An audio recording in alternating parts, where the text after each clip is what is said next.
ಧಿಕ್ಕಾರ, ಧಿಕ್ಕಾರ. ಅರಣ್ಯ ಇಲಾಖೆಗೆ ಧಿಕ್ಕಾರ. ನಿಲ್ಲುತ್ತಲೇ ಇಲ್ಲ ಅರಣ್ಯ ಇಲಾಖೆ ಅಧಿಕಾರಿಗಳ ದರ್ಪ.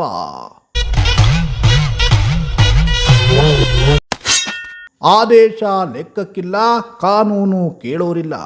ಬಡ ವೃದ್ಧ ಮಹಿಳೆಯ ಮೇಲೆ ಮತ್ತೆ ದೌರ್ಜನ್ಯ.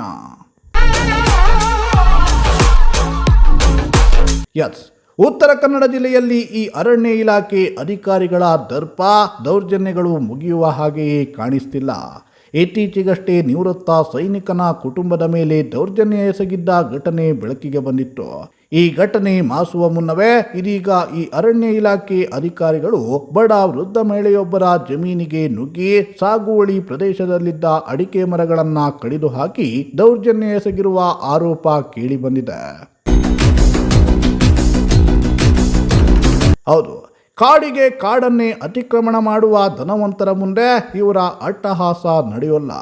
ಮರಗಳನ್ನ ಕಡಿದು ಬೆಟ್ಟವನ್ನೇ ಬರಿದು ಮಾಡುವ ಮರಗಳರನ್ನ ಹಿಡಿಯೋಕೋ ಇವರಿಗೆ ಆಗೋದಿಲ್ಲ. ಅದೇ ಬಡಬಗ್ಗರು ಇವರ ಎದುರು ಸಿಕ್ಕಿಬಿಟ್ರೆ ಮುಗಿದೇ ಹೋಯ್ತು. ಇಲ್ಲ ಸಲ್ಲದ ಕಾನೂನುಗಳೆಲ್ಲವೂ ನೆನಪಾಗಿ ಬಿಡುತ್ತೆ. ಅದೇ ರೀತಿ ಇದೀಗ ಯಲ್ಲಾಪುರ ತಾಲೂಕಿನ ಕುಂದರ್ಗಿ ಗ್ರಾಮ ಪಂಚಾಯಿತಿ ವ್ಯಾಪ್ತಿಯ ಬೆಳ್ಳಂಬಿ ಗ್ರಾಮದ ವೃದ್ಧ ಮಹಿಳೆ ಕೃಷ್ಣೇ ನಾಯ್ಕ್ ಮೇಲೆ ದೌರ್ಜನ್ಯವನ್ನ ಎಸಗಿದ್ದಾರೆ. ಕೃಷ್ಣೇ ಸಣ್ಣು ನಾಯ್ಕ್ ಅವರ ಕುಟುಂಬ 3 ತಲೆಮಾರುಗಳಿಂದ ಅರಣ್ಯ ಪ್ರದೇಶದಲ್ಲಿ ವಾಸಿಸುತ್ತಿದ್ದು ಸುಮಾರು 4 ಎಕರೆ ಜಾಗದಲ್ಲಿ ಅಡಿಕೆ, ತೆಂಗು, ಹಲಸು ಸೇರಿದಂತೆ ವಿವಿಧ ಬೆಳೆಗಳನ್ನು ಬೆಳೆಯುತ್ತಿದೆ. ಅಡಿಕೆ ಕೃಷಿಗಾಗಿ ಸಾಲ ಮಾಡಿಕೊಂಡು ಹಲವು ವರ್ಷಗಳಿಂದ ಮರಗಳನ್ನು ಬೆಳೆಸಲಾಗಿತ್ತು. ಇನ್ನೇನು ಮರಗಳು ಫಸಲು ನೀಡುವ ಹಂತಕ್ಕೆ ಬಂದಿದ್ವು.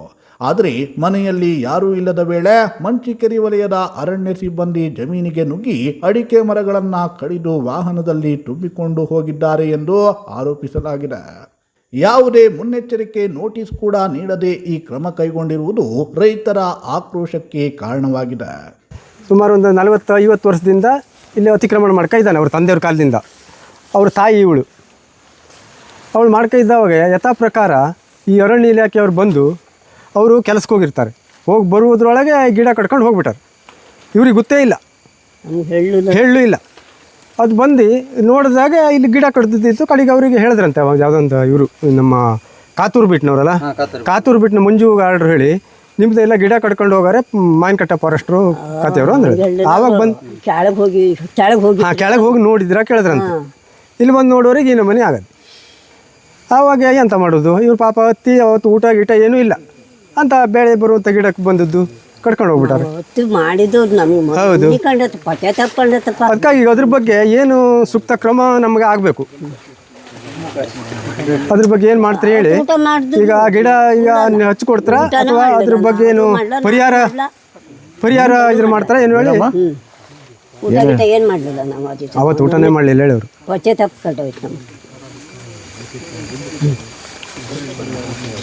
ಅದ್ರ ಬಗ್ಗೆ ಈಗ ಏನು ಸೂಕ್ತ ಕ್ರಮ ನಮ್ಗೆ ಆಗಬೇಕು. ಗಾರ್ಡ್ರಿಗೆ ಏನು ಮಾಡ್ತಾರೆ ಹೇಳಿ, ಸಸ್ಪೆಂಡ್ ಮಾಡ್ತಾರಾ ಅಥವಾ ಅವನಿಗೆ ಬೇರೆ ಕಡೆಗೆ ಇದ್ರೆ ಮಾಡ್ತಾರೆ ಹೇಳೋದು. ಮುತ್ತಿಗೆ ಎಲ್ಲ ಇದ್ರೆ ಇದ್ರ ಬಗ್ಗೆ ಈ ನಮ್ದು ಸಾರ್ವಜನಿಕರೆಲ್ಲ ಸೇರಿ ಮುತ್ತಿಗೆ ಹಾಕ್ತಾರೆ. ಅತಿಕ್ರಮಣದಾರರು ಇದರಿಂದ ನಾಕಿಗೆ ಮುತ್ತಿಗೆ ಹಾಕೋದು. ಈಗ ಗಿಡ ಕಷ್ಟ ಮಾಡಿ ತಗೊಂಡೋದ್ರು ಏನು ಕೊಡ್ತಾರೆ ನಮಗೆ? ಅದೇ ಅದ್ರ ಬಗ್ಗೆ ಪರಿಹಾರ ಏನು ಹೇಳಿ ನೋಡ್ಬೇಕು. ಈಗ ಎಲ್ಲಿದ್ರೆ ಅರಣ್ಯ ಇಲಾಖೆಗೆ ಮುತ್ತಿಗೆ ಹಾಕೋದು ಮಾವಿನಕಟ್ಟೆ. ಘಟನೆಯ ಮಾಹಿತಿ ತಿಳಿದ ಜಿಲ್ಲಾ ಅರಣ್ಯ ಅತಿಕ್ರಮಣದಾರರ ಹೋರಾಟ ಸಮಿತಿಯ ರವೀಂದ್ರನಾಥ್ ನಾಯ್ಕ್ ನೇತೃತ್ವದ ತಂಡ ಬೆಳ್ಳಂಬಿ ಗ್ರಾಮಕ್ಕೆ ತೆರಳಿ ಸ್ಥಳ ಪರಿಶೀಲನೆಯನ್ನ ನಡೆಸಿದೆ. ಅರಣ್ಯ ಇಲಾಖೆಯ ಕ್ರಮವನ್ನ ಖಂಡಿಸಿದ ಸಮಿತಿ ಅರಣ್ಯವಾಸಿಗಳ ಕೃಷಿ ಬದುಕಿಗೆ ತೊಂದರೆ ಉಂಟು ಮಾಡುವ ಕ್ರಮಗಳನ್ನು ಕೈ ಬಿಡುವಂತೆ ಆಗ್ರಹಿಸಿದೆ. ಕಡಿದು ಹಾಕಿರುವ ಮರಗಳಿಂದ ಕುಟುಂಬಕ್ಕೆ ಉಂಟಾದ ನಷ್ಟವನ್ನ ಪರಿಗಣಿಸಿ ಅದೇ ಸ್ಥಳದಲ್ಲಿ ಅಡಿಕೆ ಗಿಡಗಳನ್ನು ಪುನಃ ನೆಟ್ಟುಕೊಡಬೇಕು ಎಂದು ಸಮಿತಿ ಒತ್ತಾಯಿಸಿದೆ. ಇನ್ನು ಇತ್ತೀಚೆಗೆ ನಡೆದ ಸಭೆಯಲ್ಲಿ ಜಿಲ್ಲಾ ಮಟ್ಟದ ಅರಣ್ಯವಾಸಿಗಳ ಉಪಸ್ಥಿತಿಯಲ್ಲಿ ಕೆನರಾ ವೃತ್ತದ ಮುಖ್ಯ ಅರಣ್ಯ ಸಂರಕ್ಷಣಾಧಿಕಾರಿಗಳು ಒಂದು ಆದೇಶವನ್ನು ಹೊರಡಿಸಿದ್ರು. 2015 ಪೂರ್ವ ಹಾಗೂ 1978 ಪೂರ್ವ ಅತಿಕ್ರಮಿಸಿರುವ ಕುರಿತು ಸರ್ಕಾರಿ ದಾಖಲೆ ಹಾಗೂ ಅರಣ್ಯ ಹಕ್ಕು ಕಾಯ್ದೆಯಲ್ಲಿ ಮಂಜೂರಿಗೆ ಅರ್ಜಿ ಸಲ್ಲಿಸಿದ ಅರ್ಜಿ ಮಂಜೂರಿ ಪ್ರಕ್ರಿಯೆ ಪೂರ್ಣಗೊಳ್ಳುವವರೆಗೂ ಅರಣ್ಯವಾಸಿಗಳಿಗೆ ಆತಂಕ ಮಾಡುವುದಿಲ್ಲ ಹಾಗೂ ಈ ಬಗ್ಗೆ ಕಟ್ಟುನಿಟ್ಟಿನ ಆದೇಶವನ್ನು ಹೊರಡಿಸುವುದಾಗಿ ಭರವಸೆಯನ್ನ ನೀಡಿದ್ರು. ಆದಾಗ್ಯೂ ಮಂಚಿಕೇರಿ ವಲಯ ಅರಣ್ಯ ಇಲಾಖೆಯ ಸಿಬ್ಬಂದಿ ಹೀಗೆ ದೌರ್ಜನ್ಯವನ್ನ ಎಸಗಿರುವುದು ಸರಿಯಿಲ್ಲ ಎಂದು ಆರೋಪಿಸಿದೆ. ಒಟ್ಟಿನಲ್ಲಿ ಅರಣ್ಯ ಸಂರಕ್ಷಣೆ ಹೆಸರಿನಲ್ಲಿ ಕಾನೂನುಬದ್ಧವಾಗಿ ಸಾಗುವಳಿ ಮಾಡುತ್ತಿರುವವರ ಮೇಲೆಯೇ ಕ್ರಮ ಜರುಗಿಸುವುದಾದರೆ ಅರಣ್ಯ ಹಕ್ಕು ಕಾಯ್ದೆಯ ಉದ್ದೇಶವೇನು? ಮೇಲಧಿಕಾರಿಗಳ ಆದೇಶಗಳಿಗೆ ಬೆಲೆ ಇಲ್ಲದಿದ್ದರೆ ಆ ಆದೇಶಗಳನ್ನು ನೀಡುವುದಾದರೂ ಯಾಕೆ ಎನ್ನುವುದು ಸಾರ್ವಜನಿಕರು ಕೇಳುತ್ತಿರುವ ಪ್ರಶ್ನೆ. Bureau report, Sirsi news.